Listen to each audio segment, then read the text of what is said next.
You know, ride shares are extremely popular, but the problem is that people are a little too trusting when they get into a stranger's car.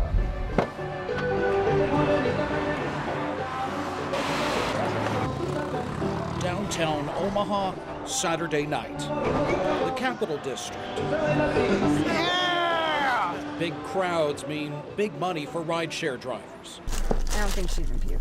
I've seen just about everything you can imagine. Oh, that's just her phone. Oh my God. For more than 2 years, Steve, known as the rideshare dude, has picked up close to 11,000 fares.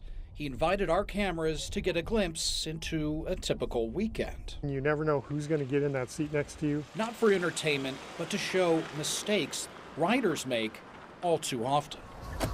Are you for Taylor? No, Who are you for? I can't tell you that. You're not for Taylor?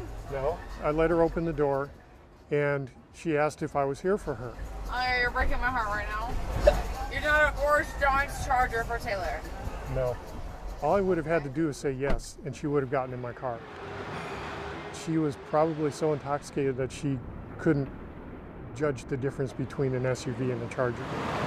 Steve says that's the problem. People aren't paying attention, not even questioning before getting into a stranger's car. People tend to trust too much and will just jump in the car thinking, oh, this guy's fine. It can have devastating consequences. In March, 21-year-old Samantha Josephson disappeared in South Carolina after getting into this car. She mistook it for her Uber. The suspect used child locks on the doors so she couldn't escape. Her body was found just a day later. And that brought me to the questions that are asked and what happens with me before people get into my car. Also in March in Maryland, a woman is attacked by a man who claimed to be her rideshare driver. He follows her into her apartment building, attacks her in the elevator, demanding cash. He got into her apartment, stole some stuff, and took off. It turns out he wasn't a rideshare driver.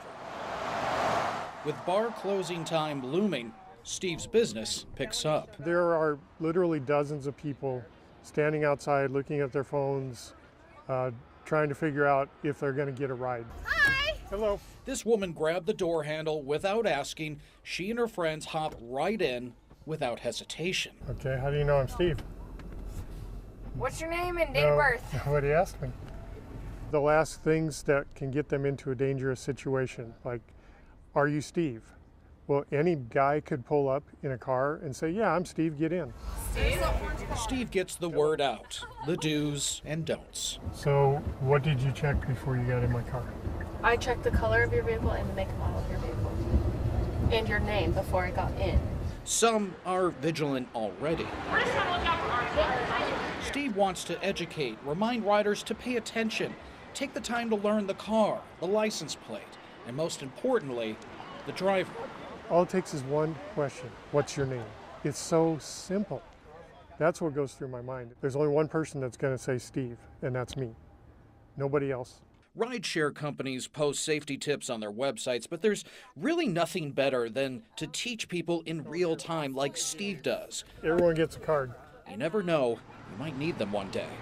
Jeff Van Sant, 3 News Now.